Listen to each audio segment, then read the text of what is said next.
Mumbai Tug brought to you by Sunny's World. Pune's Pride Sunny's World, Life in Funshine. Resort weddings, events, restaurants, adventure wellness. Sunny's World, perfect destination for every occasion.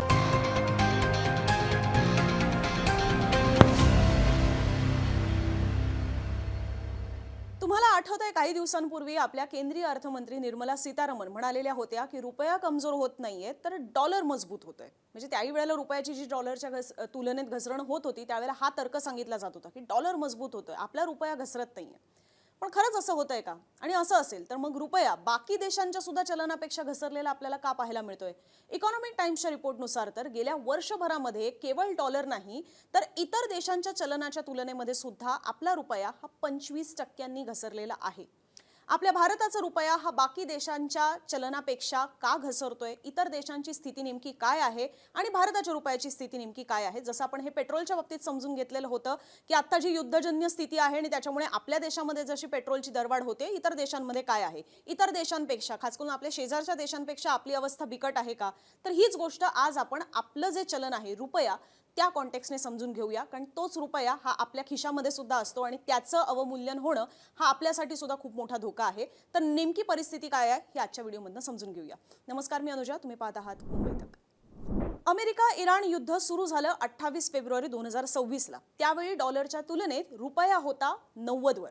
आज युद्धाच्या 80 दिवसांनंतर जर आपण पाहिलं तर डॉलरच्या तुलनेत रुपया हा आता 97 च्या जवळ पोहोचलेला आहे। म्हणजेच 6% रुपयाचं हे झालेलं अवमूल्यन। काही दिवसांपूर्वी आपण डंका सुद्धा पिटलेला होता की जगातील टॉप 5 अर्थव्यवस्थांमध्ये आपण जपानला सुद्धा मागे टाकून 4थ्या स्थानी आलेलो आहोत म्हणून।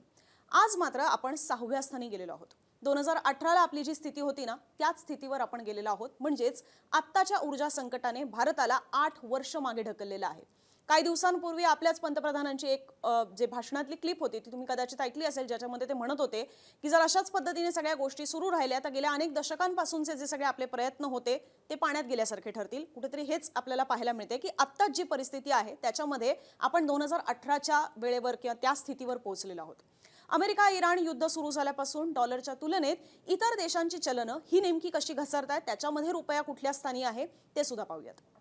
भारताचा रुपया जो आहे तो डॉलरच्या तुलनेत 5.87% घसरलेला आहे।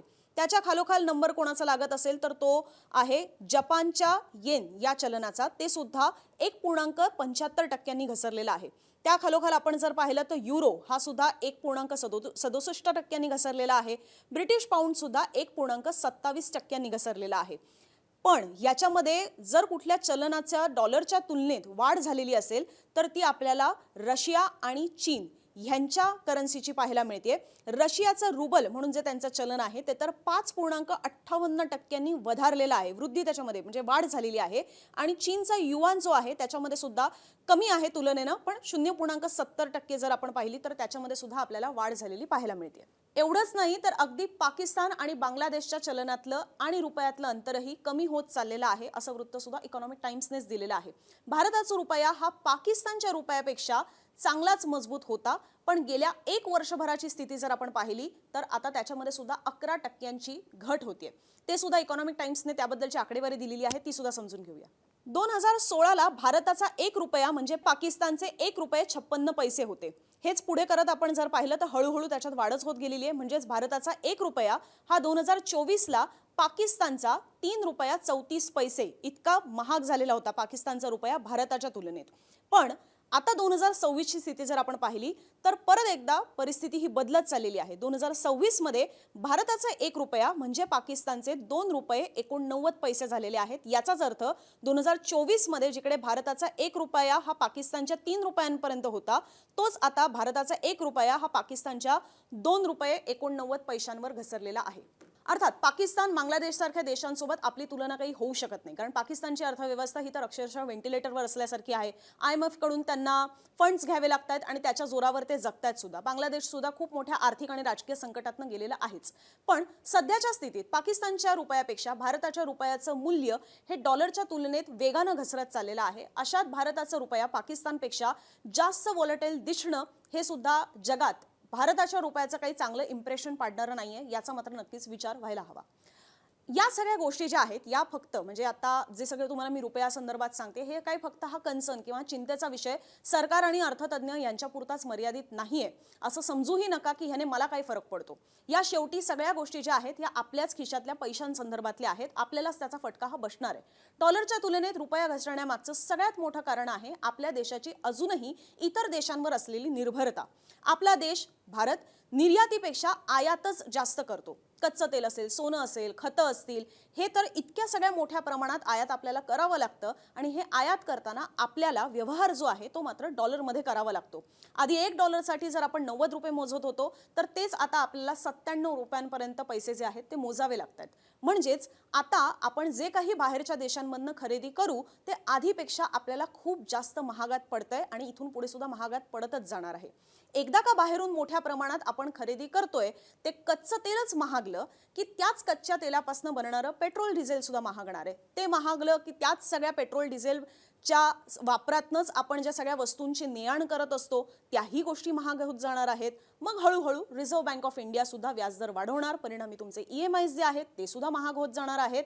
एकदा का महागाई वाढली की गरिबी आणि बेरोजगारीच्या समस्या सुद्धा आपल्याला भेडसावणार आणि या सगळ्याचा फटका हा सरते शेवटी आपल्या अर्थव्यवस्थेच्या गतीवर होणार आहे.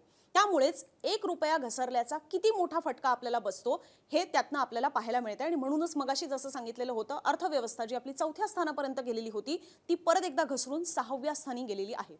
या पलीकडे जाऊन आणखीन एक मोठं कारण आहे रुपया घसरण्यामागचं ते म्हणजे की आपल्याकडे डॉलर कमी येतोय. फॉरेन इन्व्हेस्टर्स म्हणजे जे परदेशी गुंतवणूकदार आहेत ते कमी पैसा भारतामध्ये गुंतवत आहेत आणि ज्यांनी गुंतवलेला आहे त्यांच्यापैकी सुद्धा अनेक जण हा सगळा पैसा जो आहे तो परत घेऊन चाललेले आहेत. ते परत काढता पाय घेत आहेत आणि ह्याच सगळ्या गोष्टी कारणीभूत आहेत रुपयाचं अवमूल्यन होण्यामागे, रुपया डॉलरच्या तुलनेत त्याचं मूल्य जे आहे ते घसरण्यामागे आणि ह्याचाच खूप मोठा फटका हा आपल्याला सहन येत्या काळामध्ये सुद्धा करावा लागणार आहे. अर्थात या संदर्भातले आणखीनही काही विश्लेषणात्मक रिपोर्ट्स जे आहेत आम्ही तुमच्यापर्यंत घेऊन येत राहणार आहोत कारण की हा विषय इतक्या कमी ह्याच्यापुरता मर्यादित राहणार नाही. ह्याच्यामध्ये अनेक पैलू आहेत जे समजून घेण्यासारखे आहेत आणि ते सुद्धा आम्ही तुमच्यासमोर नक्की ठेवणार आहोत. पण सध्या हे जे डॉलरच्या तुलनेत रुपयाचं मूल्य घसरत चाललेलं आहे आणि आता तर तो हळूहळू 100च्या जवळ पोहोचणार आहे ही धोक्याची घंटा आपल्याला पाहायला मिळते. या सगळ्या संदर्भात तुम्हाला काय वाटतं तुमच्याही प्रतिक्रिया कॉमेंट बॉक्समध्ये आमच्यापर्यंत नक्की पोहोचवा आणि असेच दिवसभरातले माहितीपूर्ण व्हिडिओ पाहण्यासाठी मुंबई तकचे YouTube चॅनल सबस्क्राईब नक्की करा.